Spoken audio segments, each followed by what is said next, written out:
Yeah, it's me again. It's Mr. Know-It-All, back with another Mr. Know-It-All Knows. Because I know what I know and I know who I know. All right. So I got some special guests. Once again, man, I'm so blessed. I'm so lucky. You know what I'm saying? Think about it like this. This podcaster is better than your favorite podcaster. Sorry. All right. So let's get into this episode right about now.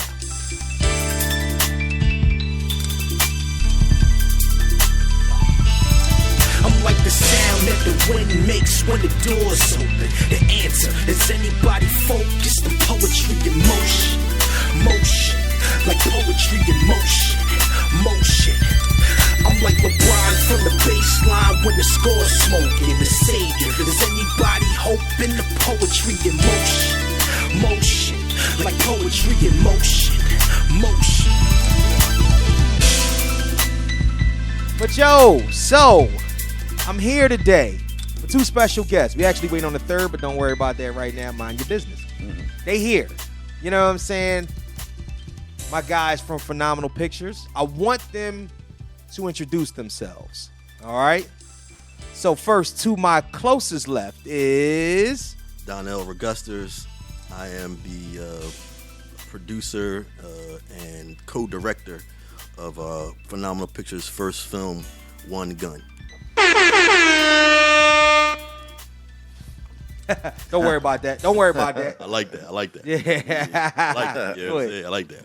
Yeah. And to my far left. And I'm Thomas Overton. I'm the writer, the screenwriter, and co-producer of and co-CEO of Phenomenal Pictures. Yeah.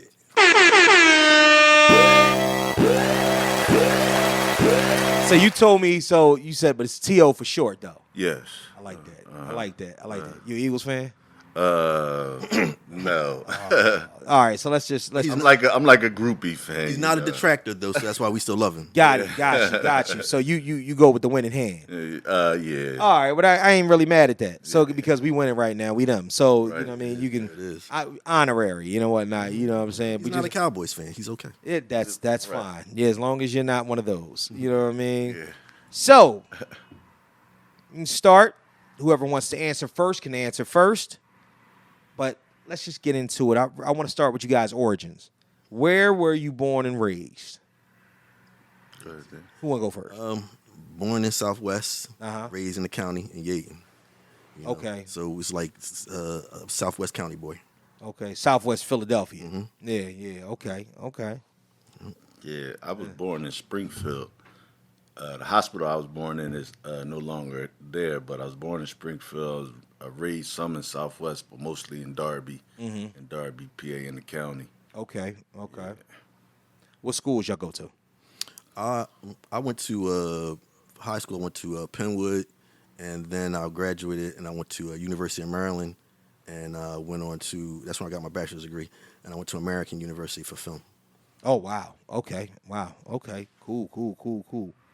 Yeah, and I graduated from Penwood. Uh-huh. I actually originally went to college to play basketball at Northeast Christian, but I dropped out of school. I had a child when I was 17, and so I was taking care of him, and his mother abandoned us, so I was just me and him, you know what I mean, at the time. So Right. I opted to go military, and then I started driving tractor trailers. Okay. What branch of military? I was in the Air Force. Thank you for your service. How long did you do that? I was only in there for a year and a half. I wasn't okay. there that long. Okay. And I didn't really feel like it was for me. Yeah. But for what it was worth, you know, it's a dedicated life. You know, you have to put your life to that because that's not to be played with. Yeah, you never lied. Yeah, and people don't really realize how important the military is. Yeah, You know? yeah, no, absolutely. Everybody chasing money every day and chasing their responsibilities or doing whatever they doing. Right. But without military protecting our borders, man, it would be a lot worse. Nah, yeah, I agree with that. Every day another country want to get at us. Yeah, that's Every- true. every Even day. that's true. I mean, Big T may make them look like, you know, treat them like bullies, but they do. They are very, very important. You know what I'm saying, to what just our regular, you know, way of living, like automatically, you know what I mean, through and through, like not even co-op type shit, like real, regular. Yes, hey, You know what I'm saying? Let's guard against, any threats that we got going on type shit. So, but either way, man, thank you for your service. We really, really appreciate it. So, No doubt. do y'all know each other from high school? Yeah, well, the crazy thing is, me and him used to ride bikes together when we was young boys, or we would play ball. Right, right. He was a good baseball player, but he also played basketball and football. He just kind of he played, but he wasn't where I was going a little bit harder. Oh, he said He was that dude. He said you wasn't like that. Nah, I was. He him, I wasn't. Nah. Oh, yeah. Well, see that. Right. But baseball, joking, right? but baseball, you really wasn't messing with him. You know. Oh, okay. Baseball, he was nice in baseball, and then like basketball, he gonna compete. You know what I'm saying? Right. I might have been, but he gonna be on the court and he gonna give his. You know what I'm saying? He gonna do what he do while he out there. Right. So you hitting home runs, you getting buckets. Yeah. That's how they go. I'm pitching. Oh, you pitching? Yeah. Oh, really? Yeah, I was What's your top best pitch, top speed? Man, I was a kid, so it was. I don't even know the speed for real, but I was doing fastballs and sinkers. Okay. All right, then you had a good speed then. If you was getting them out of there like that, yeah, then that was kind of the way. And now he been mentoring his nephew, and his nephew's a really good baseball player. So Okay. You know what I mean? The boy in the movie, that's my nephew. He played baseball too.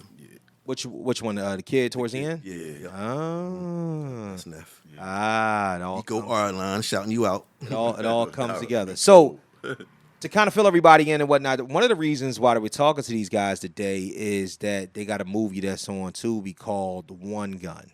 And I actually checked it out today, and it's a vibe. So I'm going to ask them a few questions about that. We're going to go into that for a second.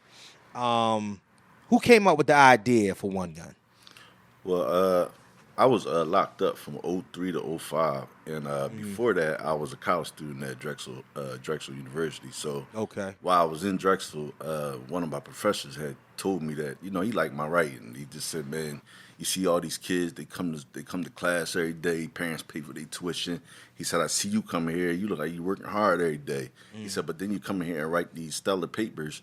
You know what I'm saying? I give you a topic, and I'm sleep in class. He's dropping A's on my." Right. So he said, "Man, you should pursue it." One day he told me to stay after class, and after class I stayed. He told me, he said, "Man, you should pursue a career as a writer." Yeah. And I wasn't thinking about it. We from out here. We ain't. Right. That's not something I was thinking about. And then I know he studied some journalism, but I wasn't talking to him at that time. I hadn't seen him in some years. Right. So my mind wasn't. I was studying business and how to. Because I wanted to get into real estate and, really become something in business at the time. And I didn't think about it. But a few years later, I had became incarcerated. I got locked up. I was locked up for a couple years. And while I was there, I just thought about what he said. I said, I got to occupy my time because a lot of stuff that was going on the block, I just was like, all right, you know what I'm saying? And plus you got to pay attention because out there, when you locked up, somebody could really take your life. Yeah, absolutely. It's a little tighter in there than it is out here. Yeah. So, while I'm in there, I just kind of put my mind to what he was saying. Right. I got some books on screenwriting sent in, particularly this one book called The Screenwriter's Bible by a writer named David Chartier. He was a screenwriting. I've heard of that before, but not somebody actually recommended that to me one time. Yeah. Yeah, so I read that book a few times, 3-4 times while I was in there, Yeah. But I was also structuring stories of things that I've been through or things that I would have thought was, Right. So I came up with a story because I've had guns, but I was like, damn, where's this gun go? Or where'd it go? You know what I mean? Or what happened to it? Yeah. So you might let somebody hold it. It's times my cousin to let me hold something, you know what I mean? But things like that, I was like, man, that would be a story. So I just started coming up with concepts and, without the police, you know what I'm saying? We need them too. I don't care how much people, might say we, they bad or whatever. Nah, but it's some aspects that you need the law out there. And their aspect of life that's important. Right. So, I put them as far as trying to chase this weapon. And it's a movie, so I just try to use the imagination of, Right. why not do that? So I kind of took what the professor told me and just started writing, and I wrote a lot.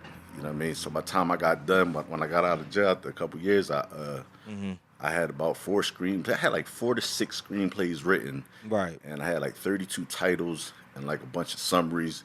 Yeah. And then when I came home, like I'm a barber by trade, when I came home, I went right back to trade school. Plus, I was a tractor trailer driver, but it was kind of hard finding commercial drivers when you got a couple felonies, so it was kind of rough. It ain't difficult now. But now it's a little bit different. Yeah. Before it was a problem, but now they like, yo, Yeah, it's different now. I'm actually going through something because I lost my license to child support court. Then I got my license back. Yeah. There's a bunch of stuff. Yeah, it's always something. I've been man. fighting for it since. But when I came home, I went to barber school and because I could always cut hair, so I said, why not, do that? And I started going harder at that. But in the process, I took one of the screenplays I wrote and I made it a book, so I published a book. That's why when you had mentioned about writing a book, you ain't been able to. Yeah. You'll be able to. You just have to pace yourself in what you're writing. The same way you write a screenplay, you just have to pace yourself more and be more detailed of your story because you have more page count.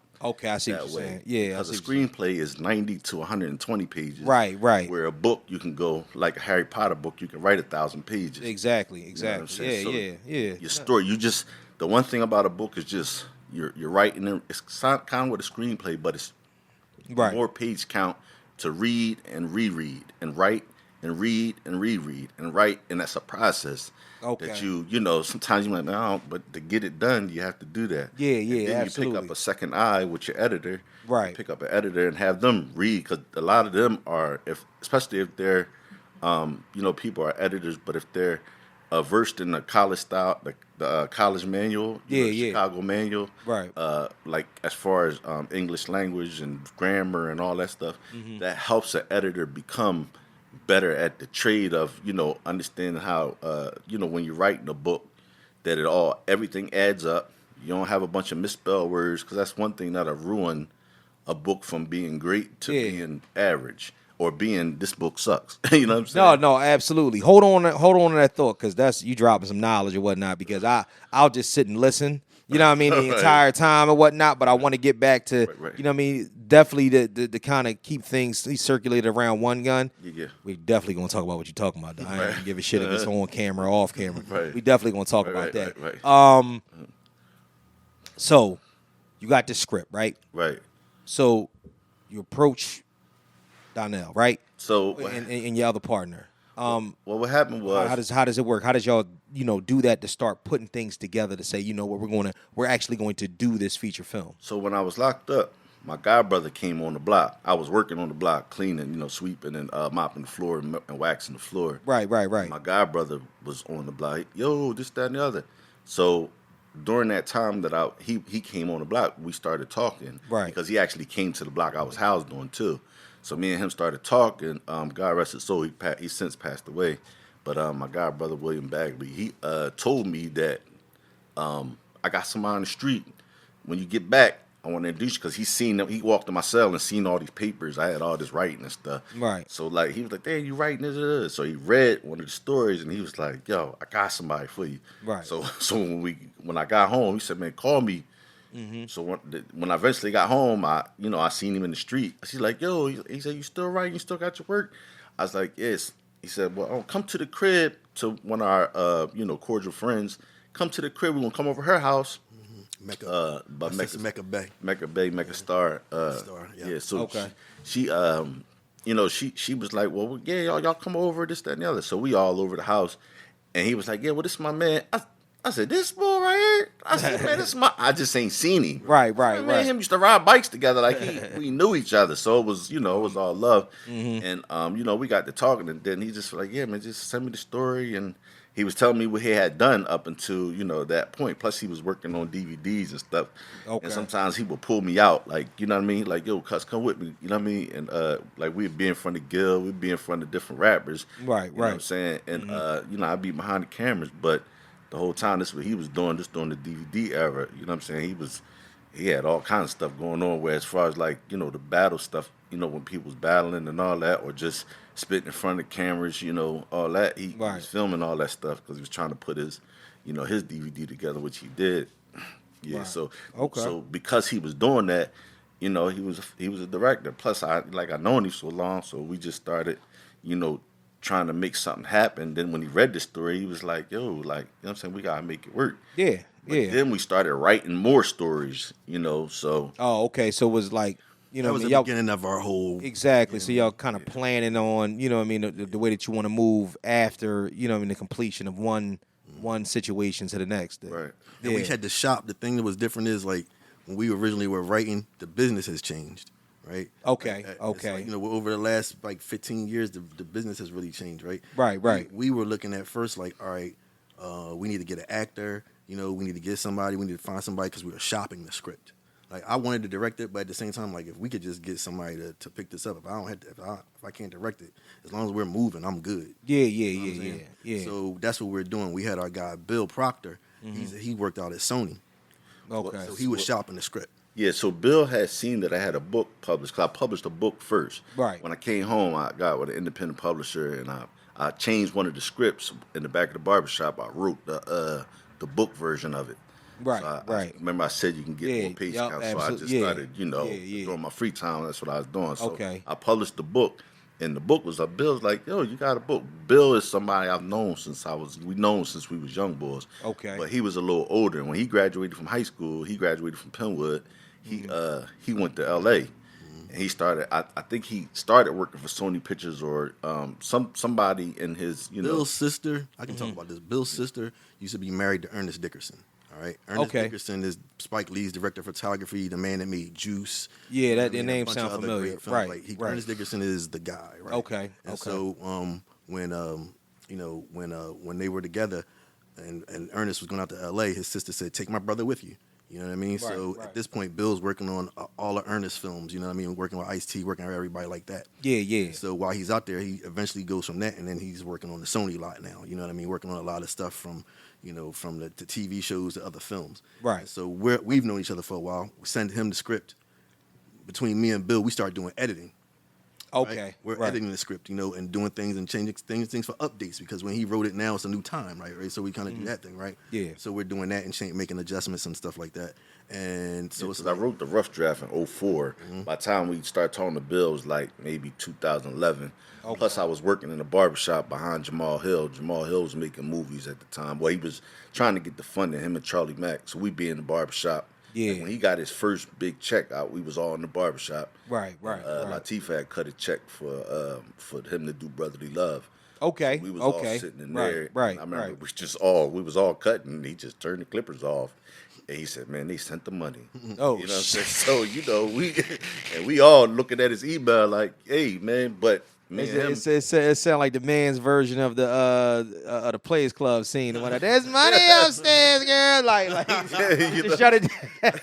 You know what I'm saying? No. Yeah. So they sent the bread touchdown and whatnot. So it just made me think. Plus, we was going to shoots behind it, but him and Bill was working on the script, so that was during that time. Then listening to the conversation of Charlie being in the shop and the different difficulties they were having with getting the funding to make the films that they was working, because they worked on Streets with Meek Mills. Yeah. Meek, Charlie had bought Meek the mall, and they did their thing. But just being behind the scene, like we was going to shoots, watching them shoot different scenes and things, it just made me feel like more like this could really happen. You know what I mean? To really make the film. I want to talk. I do want to talk about, because I want to get to that though too, because I do want to ask you that question, especially about funding and whatnot. So let's take it a step at a time or whatnot, though, even before the funding comes in, because that's one of the later questions that I want to ask about how that works and how you guys are able to put these things together so you can actually do these feature-length films or whatnot, because I know for a fact that, budgetizing is a big deal. Right. But the casting process. So let's just start from, like you were saying that, you were looking for, a particular type of crew, a particular type of way to go about doing it, but you said you wanted to cast the film as well. So how do you guys go?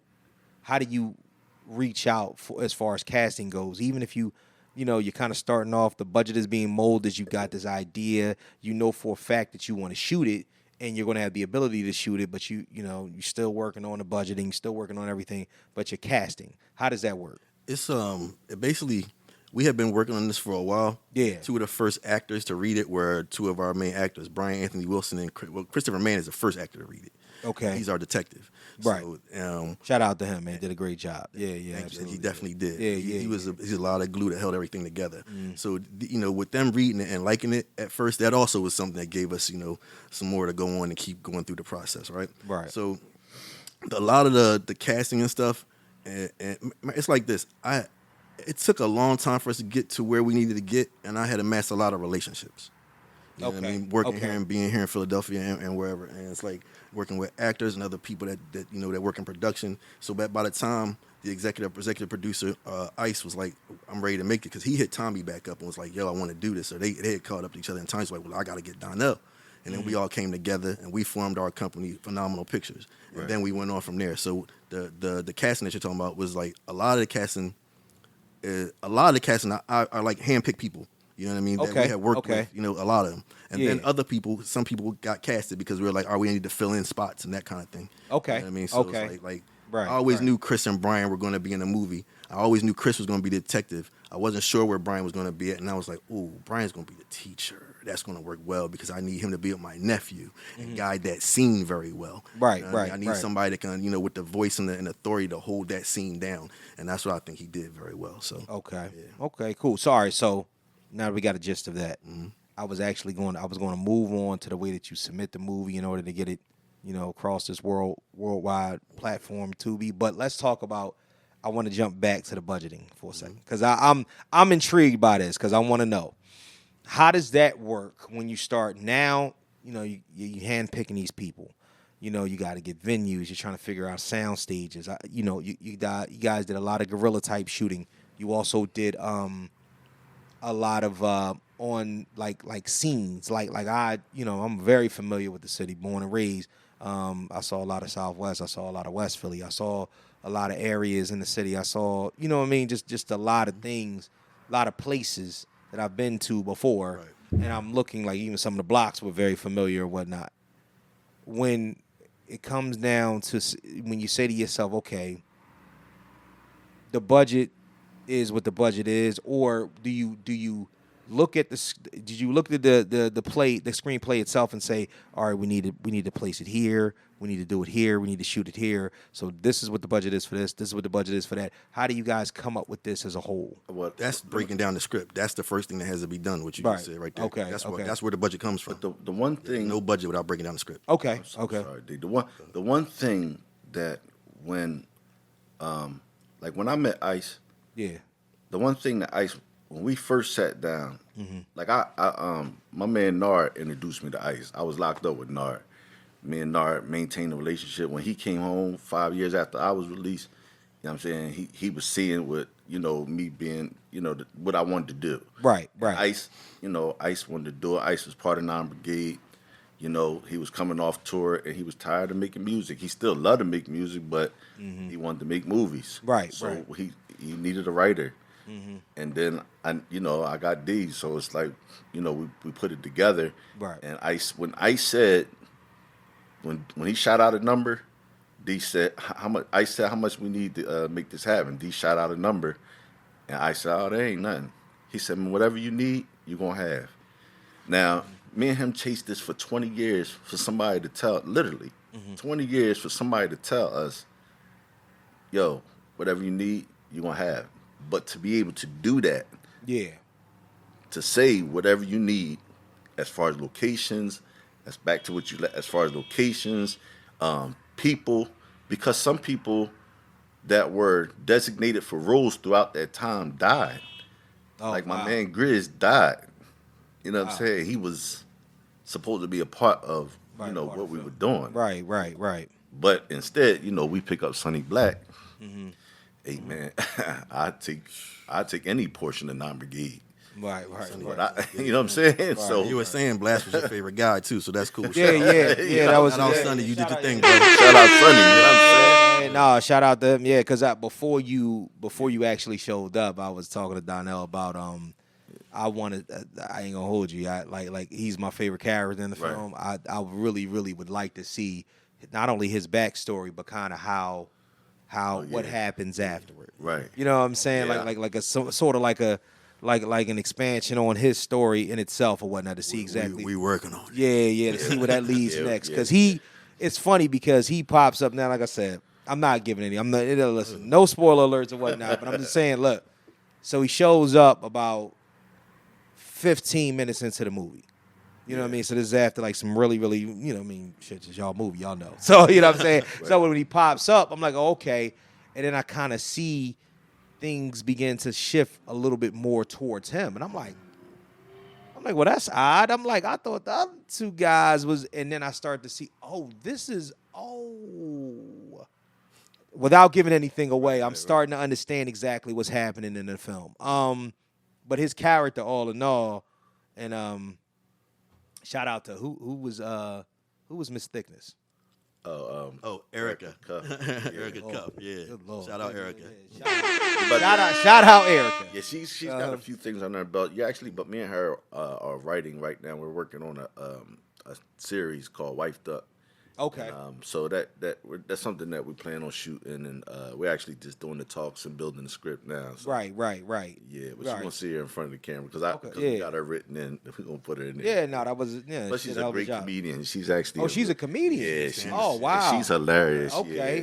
I'm trying to. Well, me and her was just talking about something that she's working on. So I hope that project comes to fruition because yeah, she's very talented. All right. So you guys get the project completed. You know what I'm saying? I'm be skipping ahead a little bit now. Right. We'll go backwards to some other things. You get the project completed. Everything is everything. You're ready to go. You got this. You know you're working on the editing. You're getting everything done. And now the thought process. You know exactly where you could submit it to. Submitting it to Tubi or any other platforms that you were submitting it to. What is the process like when you're doing that? What is like? How do you approach them? How are you able to do it? Like, what are the, like give us a breakdown. Like, we don't have to dig too deep or delve too deep in anything that has to do with like, any type of financial negotiations or anything, but just something, to kind of let people know, like, without spilling the secret sauce. You know what I mean? It's relationships and it's tedious. Right? Okay. Relationships and it's tedious. When we were distribution wasn't anything I ever really worried about. Okay. It's something that you're concerned about. You just, you're making a film, you definitely want to know where it's going to go. But I always knew between me and Ice and a handful of other people that we have relationships to get it to people who could help us with that. I knew that, right? Okay. So, and Ice's relationship is with Charlie Mack. That's big bro to him. Right. They've been riding tight for years since the early non-brigade years in Task Force. Okay. So they've been around each other forever. Right. So like people don't understand how hot non-brigade was at the time. They still nice. No, I remember now. But it was a time them boys was because I remember still walking in the store buying and stuff. Right. So for me to even be working with them, I'd be like, hey, man, they bros, and that's family, man. And it's funny because it's like what he's talking is like you said, fish grease hot. You know what I mean? Yeah, those guys had the city bubbling, and then we saw what came after them. You do know what I'm saying? Whether it be the figures, the state prop, and everything. Right, exactly. What I like right now is seeing my brothers getting they respect and they flowers from the people that came after them. You know what I'm saying? So absolutely. That's a good thing with that. Yeah, but back to the movie again. It's like, sorry, what was the movie point? We were talking about the distribution side. Oh, the distribution. Right. So the distribution part is like that relationship with Charlie was able to get us an aggregator. All right. Okay. So the aggregator is the person who basically is your liaison between you and the like the middleman. Yeah, it's the person between you and the streaming service. Right? And so basically at that point, you go through their what you call QC, their quality control, right? So that it's the way that to, like you said, the middleman. You know what I mean? Absolutely. Before it gets to Tubi, they want to make sure everything is is lined up right. They want to make sure you got the right size posters. They want to make sure that you've got your subtitles and your closed captions. Oh wow. You know what I mean, they want to make sure like subtitles is not mandatory. Closed captions are mandatory. You know what I mean? Like you got to have closed captions, right? Right, So, right. And that's very tedious work to do. Right, so it's very tedious. Wow, working on that, yo. Yeah. Yo. So that's one of those things where okay. So when you submit it, you're submitting actually two different versions. You're submitting the closed caption version and the non-closed caption version. No, because it's called an SRT file for your closed caption. Yeah. So that's a file that's separate from the video. So, but they place it together and it all goes together well. So it's an SRT file that you save and send into them. It's a whole package that you send. You send in your SRT file. You send in the MOV file of the movie. Right. You send in the trailer. Yeah. You know what I mean? You send in the posters. and they wanted in different sizes for different reasons. You dig me? Okay, gotcha. They needed to be able to fit on the screen for different, when you press the movie. You know what I mean? Right. There's a whole lot of different things like that. So, and then within that package is all those little things and metadata.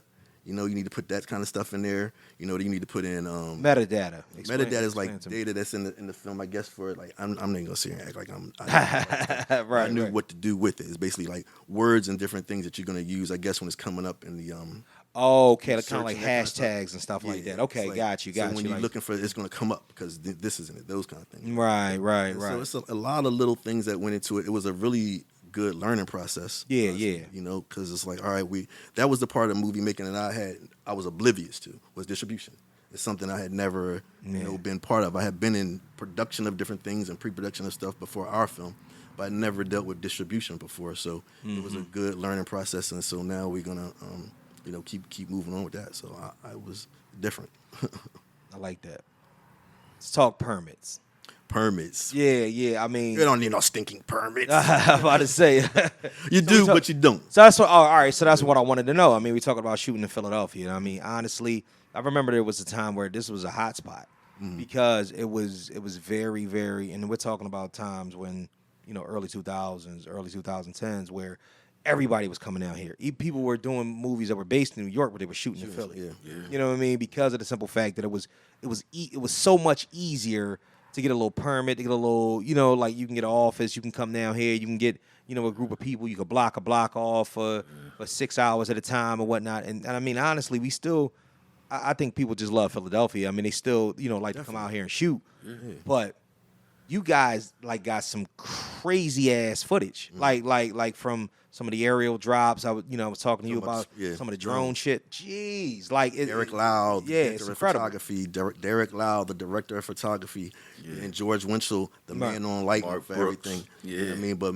Mark Brooks, that's the co-director. Right. That's the other vision. So we're gonna talk about Mark a little bit too, because it don't happen without Miz and his direction of everything too. It's a co-director thing. And there's a co-director thing. Miz is really like he and I sat and discussed the visual technique and the visual stuff that we wanted to see, right? Right. So that's how we worked, right? But then Derek and Miz get together on the location that we're at, and along with George, they work out where the camera's gonna be, what we doing, you know what I mean? The setup, the lighting, and all that stuff. And while they're doing that, I'm working with the actors.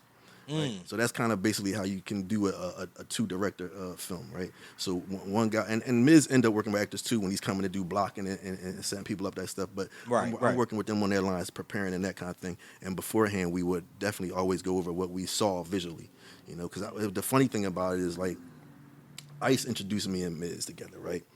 And we kind of clicked what Forrest Gump said, pays and carrots. You know what I mean? Like it was just it was like we connected real tight. Right. Like once he had heard the story and read the script, I would say things and he would be finishing my sentences. Like it was crazy. Like so we saw the same thing from the script and it was beautiful. You dig me? And that's why we worked so well together.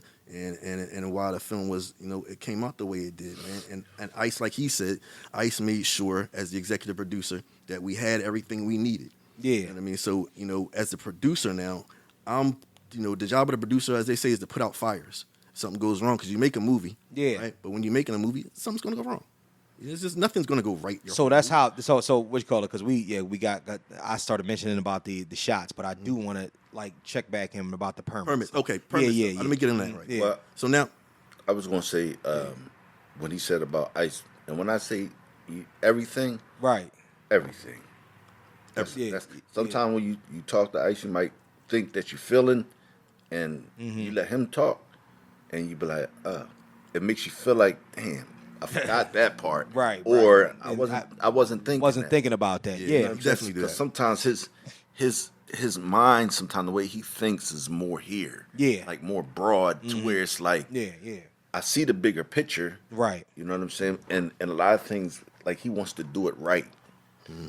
Without telling you he wants to do it right, he wants to do it right. Understandable. I get that. Yeah, that makes all the sense in the world. And that saves so much. Like it saves from not having the continuity in the film. Like I hate films that don't have the continuity. Yeah, I'm talking about these is major productions that they don't have these elements that Right. you know. And Ice is the editor. He edits some more and edits some more. Then you bring another face in, then have Miz look and have D look. Right. Now you got these different. They got the directors looking and they're paying attention to the continuity and the detailed stuff. Right. That when you say, I'm gonna do everything now, I'm gonna make sure it's. And that's one thing that caught me as a writer. Yeah. You see it how you see it in your mind. Right. But when, your partner who, and then Miz come in and they have the same vision, but they have a more broader, Isis was more here. Right, Miz right. was here. D was always here. Right. Even if people didn't see it, I could see it. Yeah. I could, because this is, me and him have a lot of hours in even writing new stuff. Right. Where his mind sometimes is, and I just let him go. You know what I mean? Mm-hmm. But I'll come back and then I might try to straighten it or say, nah, because Ice is going to do that. Ice is going to make sure well, what about this? I like that, but you know what I'm saying? Well, we can go over here with it and it still had the same effect. So, you know what I mean? So what y'all doing right now is actually giving people a peek behind the curtain of the creative process. Pretty much. And because essentially, I'm going to keep it 1,000 with you or whatnot. Her and I'll have these same exact type conversations. We have a whole crew of people where we have these conversations. We show running and putting stuff together. Right. It is, if you're not in a creative space, it is a foreign language. Yes. You know what I'm saying? But is. here's the It thing. is. The one thing that I tried to do and I love to be about is I like to be for creators by creative.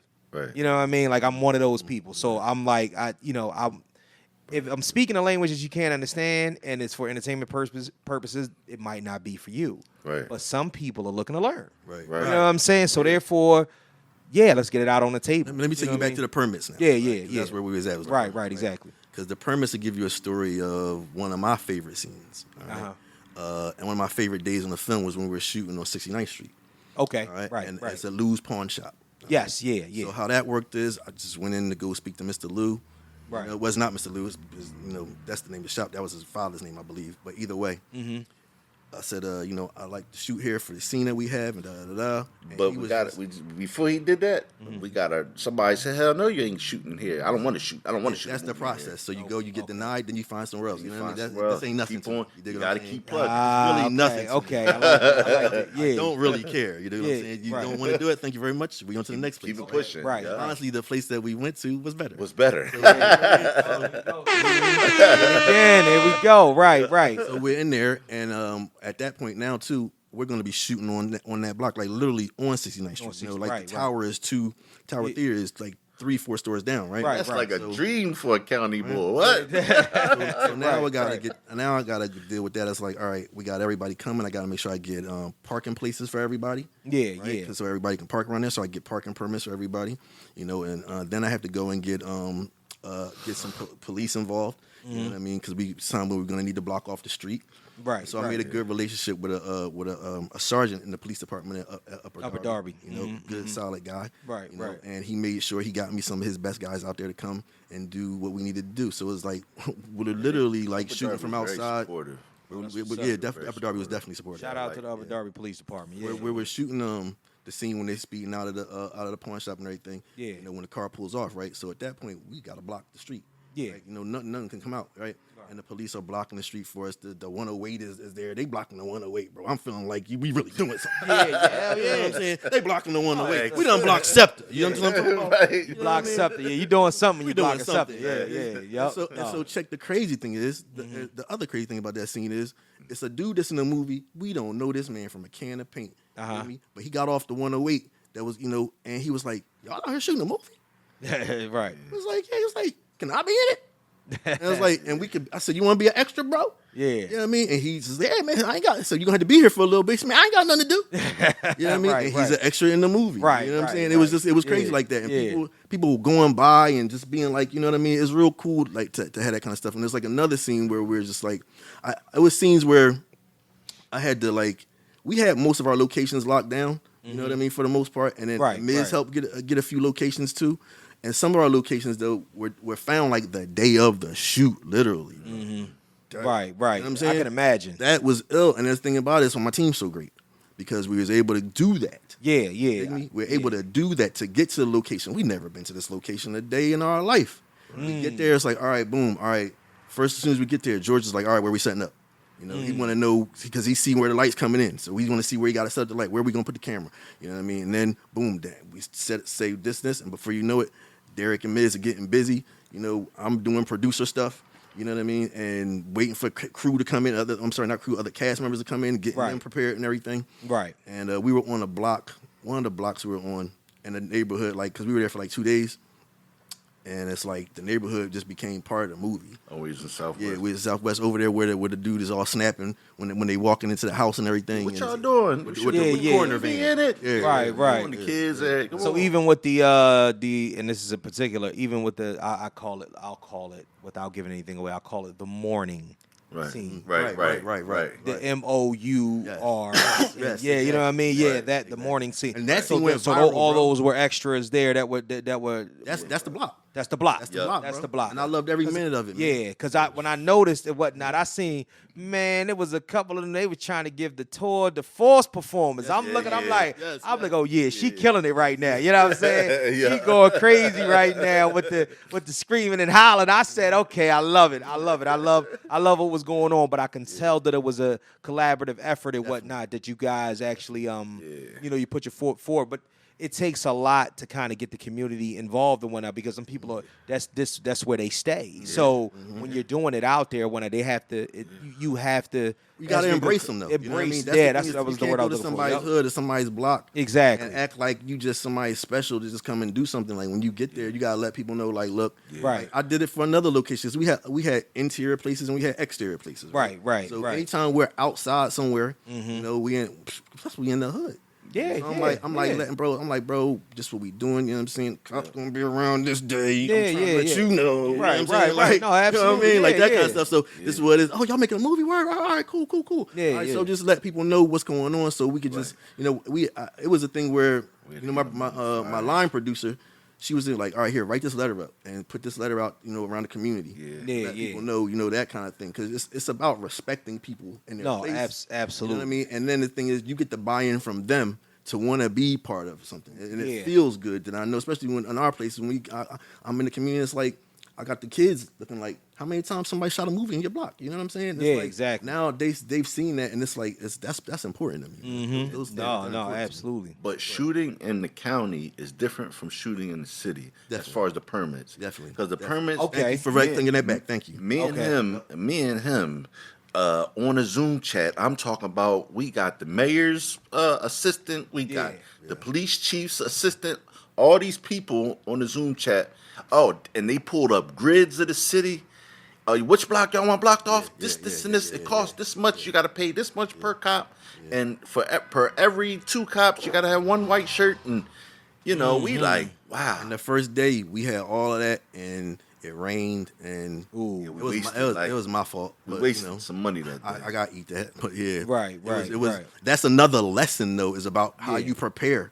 Yeah. You know what I'm saying? It's like, I could have and I should have handled some other things, you know, move some things, but it's like not thinking, oh, we're going to be able to do this. Everything's going to be right. Right. You know what I'm saying? Like that kind of thing. And then it didn't end up happening. But either way, we had all of that stuff. You know what I mean? We had policing out there. And we, like you said, we sat on Zoom meetings with the film office. Right. Okay. That's when we didn't have to deal with the film office for the county.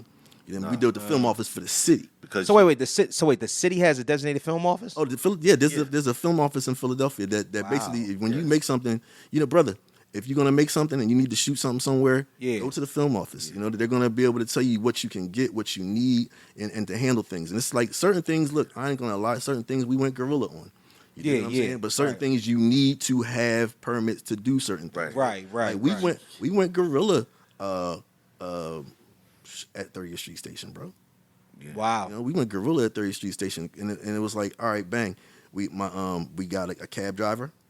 You know, when we had the cab driver, you know, he did his scenes. We drove around with him so he could get all those scenes and driving on the blocks and all that kind of stuff, pulling up to 30th Street Station and getting in and getting out and all that, right? And then though, the DP, Derek was like, when Sonny got out the car, Derek was like, yo, y'all want me to follow him y'all want me to follow him into the station? Right. I was like, yeah. You know what I'm saying? Like, let's go, bro. You know what I'm saying? Like, I'm not gonna say no. Let's go do that, right? Oh, absolutely. And he followed him in there, and I was like, yo, I had no clue what we got, right? Right, And then right. I know Derek's getting it, so it's gonna be sweet, right? Yeah. Man, that's some great footage that he's got. It is, One man. of my favorite still shots is the shot when it's like Sonny just walking by. You know what I mean? The sun is still on him, and then I think you can see the back of the 30th Street Station is one of the most cinematic things I've ever seen. It might be just because of the way that it's set up and whatnot. What you call it? New York got one, Penn Station, New York, the same way. They had like these big, the big arching windows with the light that shines in it. And you've seen the picture I've seen them because that light don't shine no more like that because of the construction or the all pillars, the buildings, the buildings and stuff but like it's that. a picture from way back in the day, a black and white picture Yeah. where it shows all the light shine. It looks gothic, bro. Yeah, it does. Beautiful. I know exactly what you're talking about. It does. Yeah. So, oh man, what I was going to ask you? Oh yeah. So now that this film is done and it's out there and whatnot, 2 questions. First question is, how do you feel like things have changed? I could say You get them calls? Are y'all getting them calls? Because when something go up, I don't care if you on YouTube. First and foremost, and I'm gonna say this because I already know y'all got something to say, right? Ever since that I've started a podcast, and because I have this thought process when I see people, the TV does something to people. Yes, it does. right. The TV, the computer, anything that's a screen. Right. When you can see somebody with regularity, it does something to people, even people that you know. Right. Like, so my favorite podcast, when I meet, even if they're from the city, when I meet them, it's always like, I know you my man, but I watch you on the screen. Right. And I get the same thing for people that watch me. Right. They come up to me with this particular type of reverence where they like, yo, what's up? Right. Yo, like when you doing the because they, when you doing the shit, right? Right. You doing the pod, I like what you doing, but if y'all say this, that should be you know what I'm saying? Like, you know what I'm saying? You know what I'm saying? So my thing is that with y'all, you know what I'm saying? So you're on the streaming platform, you're on Tubi, the movie's up. First and foremost, the calls. Go ahead. Go ahead. So, we writers. Right. You writers. But when you make a film Yeah. and the writer of Juice calls your phone, Ooh, wow. Yeah. because we've been in New York. Right. We've been in New York in his classroom, me and him. Yeah, in his classroom. Yeah, and yeah. Mr. Brown. Would I be wrong if I say Mr. Brown is like a mentor to you, bro? Yes, he is. Uh-huh. Mr. Brown's a great writer. He's a professor. You know what I'm saying? Like he's a great writer. He proofreads. Because I wrote a story about Phyllis Hyman. Him and I did. Oh wow. Called Okay. Songstress. Uh-huh. And I let him read it, and he was like, "Just input this." He said, "But so far," he said, "you have something here." Right. For him to to give his input. But when the film was made and he called my phone Yeah. and said to me, "Congratulations, young man." That hit different, right? Right. Different. I Yeah. ain't. You know I what I'm can saying? imagine. It's no nothing that nobody can say to me. Yeah. Nothing. Because Yeah. it's for all the no's. For the time Sony Pictures told me no. Right. Said, you have a good story, but no, we're not going to make this film. We got Mm-hmm. $5 million, but no, you can't have them. Me and him can't. Right. We in the mud. Like, Yeah, we're yeah. trying to make films. Right. But after one film is done, he calls my phone, time pass. We have a premiere that's sold out. Yeah. That's going viral. Right. It's no, for me, for him and I's perseverance, the people we done lost. Yeah. You know what I'm saying? It's Yeah. no amount of money right now right. for me Yeah. that it's like, you know what? It's that phone call, the premiere, the fact that I'm with Non Brigade, Mm-hmm. the fact that he's still alive, me and him to still be, you know what I'm saying? Right. Like we're working on stories now. We're developing a story because we're about to shoot again. You know, because Ice is like, yo, I'm ready to rock. Let's Rock go. and shoot. Yep. And that was my next question. I was wondering what was next, but I'm gonna let you finish this off, and I'm gonna let you go ahead and say what you was gonna say too. So you have these different things, and then you have a phone call saying, "Look, man, we need this we need some projects put together on. You got to put together a pitch deck.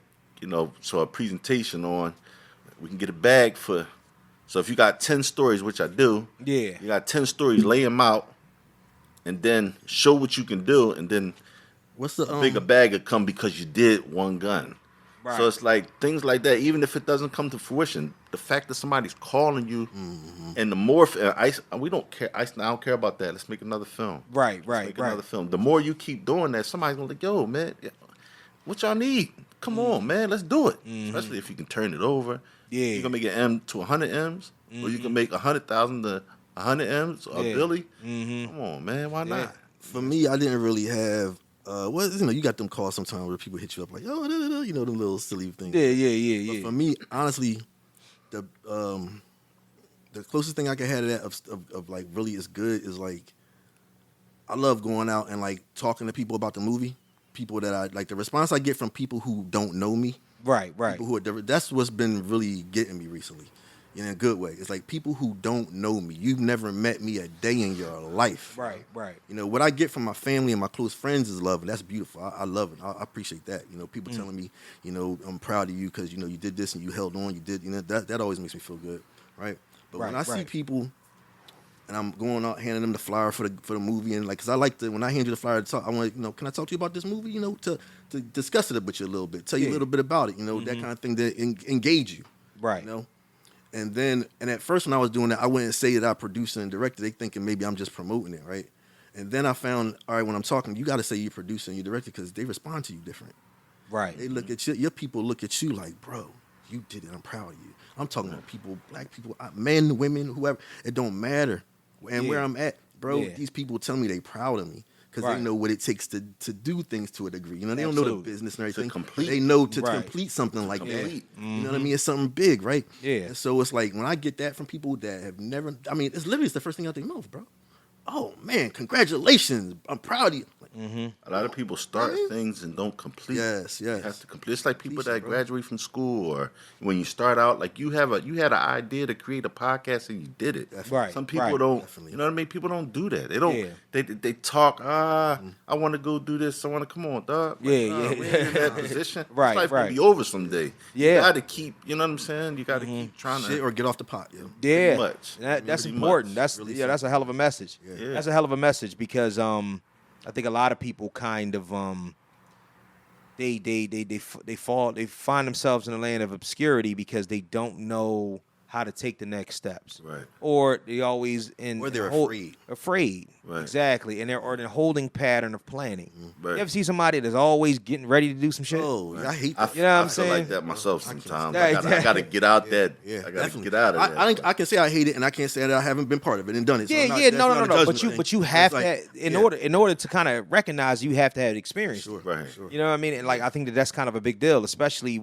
in a creative space. Right. It took me. I mean, I've been doing this almost 6 years now, but I double dutched with it for 2 years before that. I think that's the movie You know what I'm maker's saying? like biggest Achilles heel, bro. Is like getting ready to do, like not getting ready, getting ready to do it. Yes. That's your Achilles heel, bros, because you're gonna always be getting ready. I watched Robert Rodriguez talk about this the other day. He said, "Just go make it, man. Just go do it. Just go do it. Like you're gonna sit here and you're gonna talk about how you're gonna do it forever. Yep. You gotta go do it. Make your movie. it. I've seen Martin Scorsese talk about it. He said, "You get your phone right now. You gotta do is just make a little 1 minute, 2 minute short thing. Yeah. You made them. You know what I mean? And that's you building because the thing is like you're making a movie, but you're telling a story." Right. Right. I saw Steven Spielberg talk about this recently too. He was like, I don't care what your shots are and this, you can learn all that. He said, I want to see that you can tell a story. There you go. And that's what I feel like we did too, is we told a story. So I feel I'm proud of, you know, visually what we did. I'm proud of story-wise what we did. I'm proud of my actors. You know, and like I said, Christopher Mann, Brian Wilson, Nakia Dillard, Chuck Harris, Ronnie, you know what I'm saying? Like Ronnie Baker, like, you know, all these guys, they held it down, man. And so... And it it makes me feel also, because I'm proud of him, but I'm also proud of the fact that a lot of nights him and I would be writing and rewriting and writing and rewriting, or like times that, you know, he would be on set and he'd be like, yo, I need you to rewrite this. And then I'd rewrite something, give it back to him, because one time Chris had gave us a rewrite, and I rewrote it.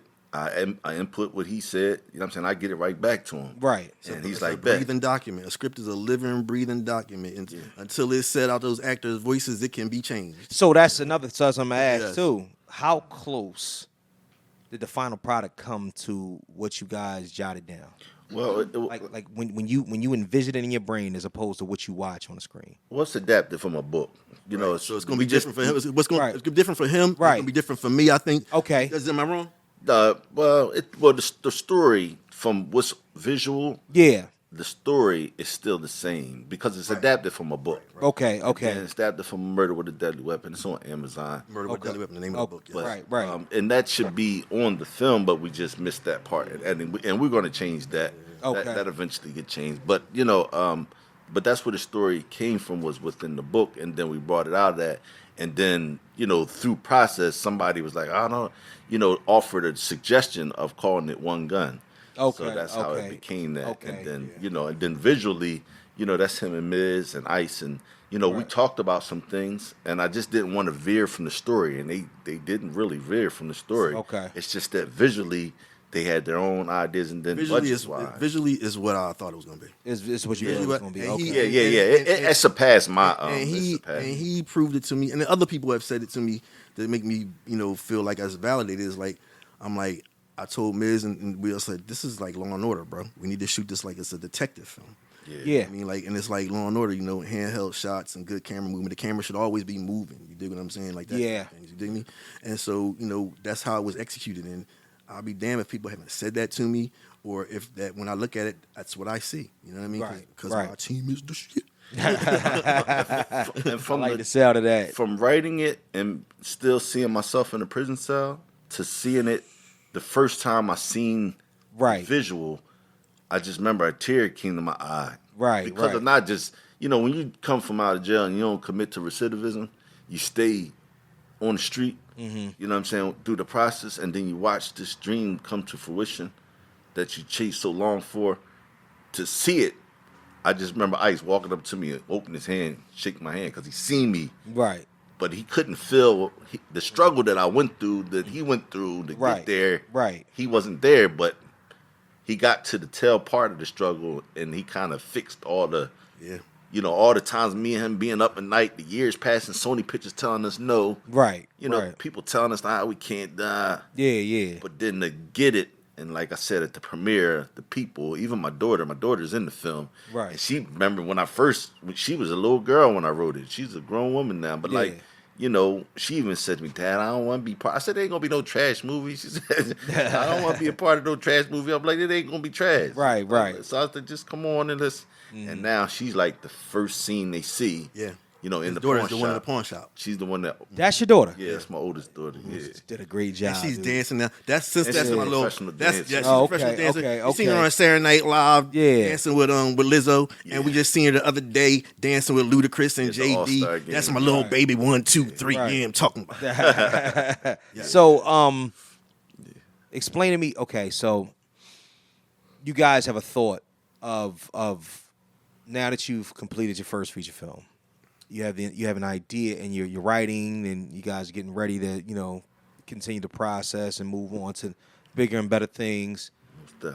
What is let's just start. Let's start with One Gun. What is the message that you want One Gun to put out there, and then secondly, what is it the message that you want Phenomenal Pictures to put out there? So let's start with One Gun first. One Gun for me, I had not concerns about what our story was or was going to be good or whatever. Right. How it would be received, right? Yeah. I had concerns about that in a way of like, are people going to look at this and think this is chaos and violence for violence sake? Or are they going to look at this and see this is the story and this is how things go down, right? You dig me? And I've had more than enough people come up to me, because this is one thing you got to do as a creator, is understand that the audience isn't stupid. Right. The audience isn't stupid, Right. right? And if you lay it out for them the right way and give it to them the right way, they're going to receive it. And all of the we've gotten a lot of good feedback, but when I get feedback from people that tell me about the story and the message, I've heard people say the message. You know what I'm saying? I was like, all right, then it worked. You know what I mean? It worked. Yeah. It's showing, because the way I describe it to people sometimes is like in the book Murder with a Deadly Weapon, the gun has a voice, right? It doesn't have a voice in the movie, right? Something we considered but we didn't do, right? Right. But either way is the way I describe the movie to the people sometimes is it's like if the gun was a character, right? It's like, that's how I said to people. It's like if the gun was a character, Right. And they're able to follow it a lot easy that way. It's like, oh, word, yeah, I think I want to see that. You know what I mean? That's it. Don't speak, but it's like it's a character, because everything that's going on is with the gun, and the gun and the detective is the only people that's through the movie, the whole movie. Yeah, and absolutely. It was almost like the everything else was kind of the characters that actually held the gun were subsidiary characters, as opposed to because it always changed. You know what I always mean? The changed. main villain though was the gun. Right. You know, vibes. Man, hold up. Shout out to that. No. All right. So love that message with the movie because I'm glad that the makers of the film actually tell me because I was like, shit, that's what I got out of it. It wasn't as soon as I seen it, I was like, love that, man. yo, this is what I see, and I see It's that. a tragic tale of what can happen, you know, with a gun, man. It's Right, Like, it's like yeah. it's not anti-gun because I'm not anti-gun. Right. I feel like you got a right to it, but at the same time, we all have to be cognizant of certain things. You just know what I play mean? How even to deal placed with in it. the wrong hands Placed with in the the right wrong hands, intentions. exactly. Or the right hands with with the right intentions, but you got the wrong people to surround it. It's Exactly, crazy. exactly. Yeah, it's crazy. Lastly, phenomenal pictures. Yes. So I don't want to put y'all out there to say, all right, give us what's next. Like you got to give us the slate of what's going on for the next 3-4 years. But I really, really want to know your intentions. I really want to know you guys' approach, and I really want to know, as far as your creative process, because it sounds like y'all going crazy. Like you said that y'all doing. Wait, how many shows are y'all doing right now? How many things are y'all working on right now? I'm writing about 5 different stories. See what I'm saying? You I doing got 5? about 2 or 3. See, that's what I'm saying. Y'all But it's y'all like, going crazy. Along with that is like, and all of them can be produced, right? Right. But I'm looking at the ones that I know are next, right? Okay. Right. Okay. And he's got one that he's working on that I'm gonna get when he's where he need to be with it. Right, And I've right. got one that I'm working on right now that when I have it, then he's gonna get it because that's kind of how we work. Unless we're together, when we're together, we're together, we're writing. Yeah. But sometimes he'll be writing something and then send it to me and be like, all right, check this up, D, da da da da, and then I'll do my piece to it and figure it out, or I'll send him something and then he'll do his thing, and then we come together, form like Voltron with Ice, you know what I mean? Like that kind, and Miz, Right. And so basically, the next few things coming up, I've been working on a one called Wreck Chasers, right? Okay. But the main one I'm really working on right now is what's the Time's Up. Time's Up, right? It's one we had from a while ago, but we adjusted it and changed a lot of things. It's tighter right now. I'm really feeling it, honestly, you Right. know, and I'm looking forward to giving it back to him so he can read it. Go ahead, bro. So we wrote a story called County Lies, right? Okay. About 10 years ago. Right. And That was our wrote a beginning story. with Ice. Right. Okay. And we had another guy. Shout out to my man Thrax. Yeah, You know what I mean? Thrax, I love him big to boy. death. But it just didn't work out. Okay. As far as just trying to make the film and all that sometimes stuff. like Timing, that. life and timing. Yeah, So, absolutely. time passed and Right. he read it because Ice was like, man, what's next? And I got other stories, but they just need a lot more paper to make. Right. So I was like, all right, we'll wait for these and let's just shoot something more, So he like, man, I don't like it. He read it because he said, let me read it again. So I sent it to him. 'Cause I keep all the stuff. Right. I sent it to him. He like, I don't really like it. I said, all right, I got something for you. Right. So I would been thinking and brainstorming and just, I go to the beach a lot. You know what I mean? People don't realize you go to Atlantic City. Atlantic City real clean now. Yeah, it is. Right. This ain't the This ain't the your old mama's Atlantic City. Like, Wow, man. Like, yeah, I've been in there. I'm like, what you call it? It's almost like They spend a lot of money to clean the beach. yeah, it's Atlantic City gentrification. They trying to get rid of it. Get the rest of y'all asses out of here. You go 3 floor blocks down, they might as well burn it down. But I tell you what, right near them hotels on the boardwalk, that shit look sharp. Yeah, Yeah, it it do. No, absolutely. So that's my little, I go over there to, to think and, walk and think. And, I came back, I said, you know what, I got an idea. So I started, changing the story. I just kind of scrapped it, but I kept some of the foundation of it. And then I sent it. Yep. I sent it to him. And matter of fact, he was like, yo, we're going to go to the studio with Ice. And so we reading it. And Ice was like, yo, that joint done? When I seen him react like that, I said, oh, we got something. Right. So he was just like, yo, let me just do the thing. Let me nip and tuck. And now he's saying he right here. So when he right here with it, Right. I'm on, Okay, and I got like 3 more films about my thing in my mind is like, cause Ice like, all right, what's next? Oh, you want to go? What's next, huh? That's how I'm feeling myself. So Right. because in one of the interviews when they interviewed Nam, Sonny had said, he don't really feel like they got they just do. You know what I mean? So when it comes to the filmmaking between him, Beezy, and Ice, they want to, get some stuff off their chest. But even myself, I know in my chase for trying to make, I've been behind, the rap thing, even when he was making DVDs, even before that. Right. When I was younger, going to the studio and stuff. And it's like, man, I even the writing for it to take so long to be a screenwriter, like to be produced. Like I want to do it more often, make it, really be in the mix. So I'm like, damn, I got some stuff on my chest too. So I was like, as a writer, because me and Sonny have had conversations, where, you know, he's like, man, you know what I mean, we've been wanting to do this for a long time, but to really find somebody that really writes. And I said, dude, like, I got a bunch of black writers on my Facebook. You know what I mean? Like, right. With the right amount of money, like, there's so many black stories that could be made. Like, man. So that's a part of another question, and we can wrap after this or whatnot. Like, competition in the city. Because me and my sis, we always talk about, like, we have this thing, like, we are almost obsessed with it.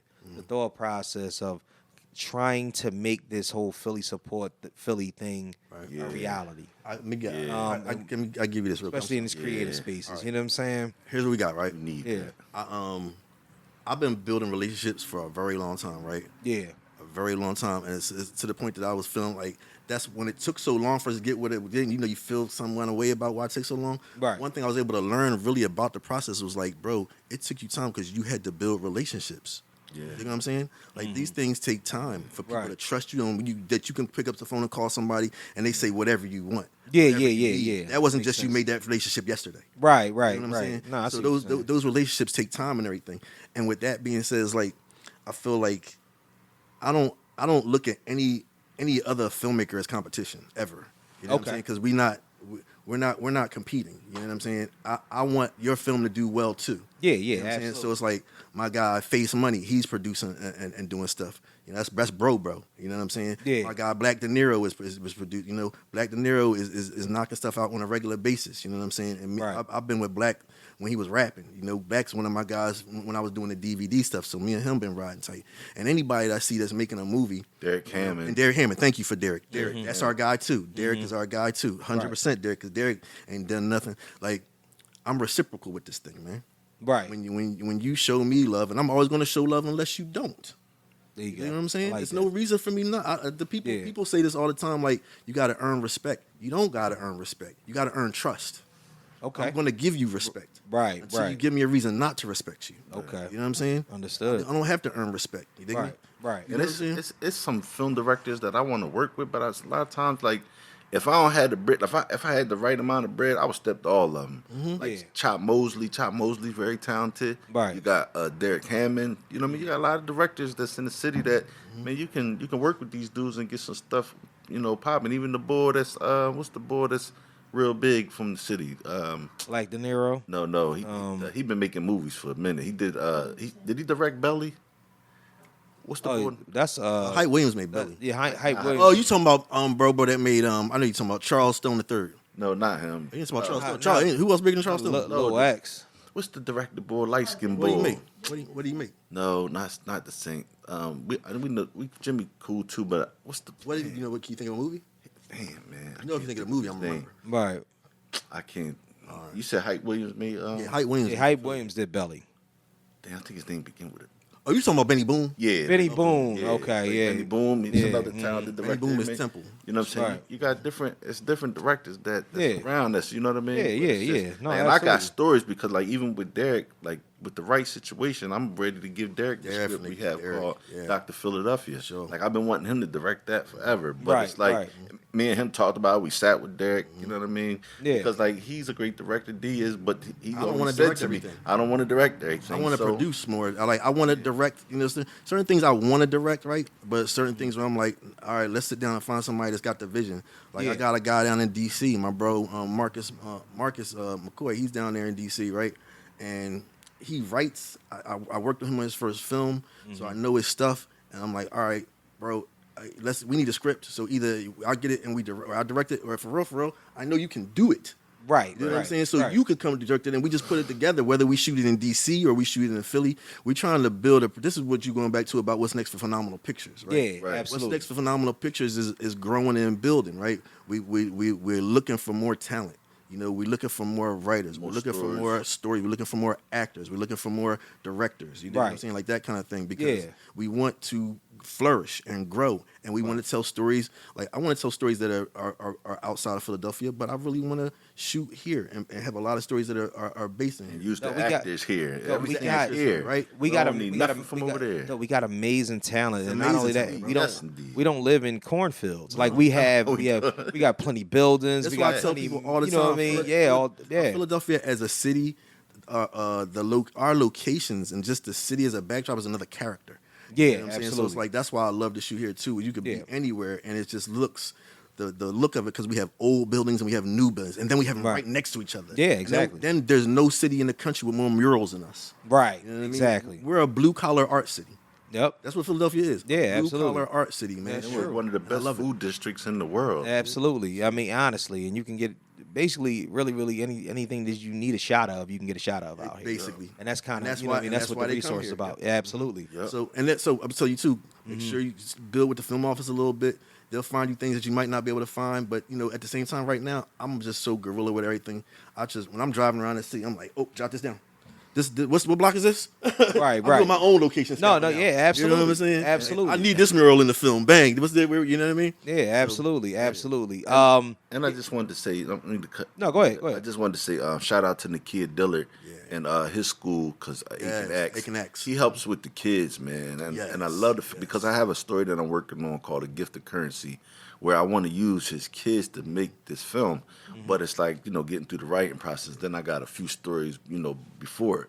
But, shout out to them, man, because just to keep these kids active, to keep them, keep them out the way of what's going on out here. The Right. kids that's in the sports and all those things. But to get them acting and get them acting young, like when they came in the one gun in the classroom, the kids had a ball. They was doing TikToks and all. I'm looking at them running around. Hey, man, that's what they need. They need to be around some older guys that's outside of their family and see them doing things constructive. You know what I mean? So maybe they shout want out to grow up to to kid, do man. that.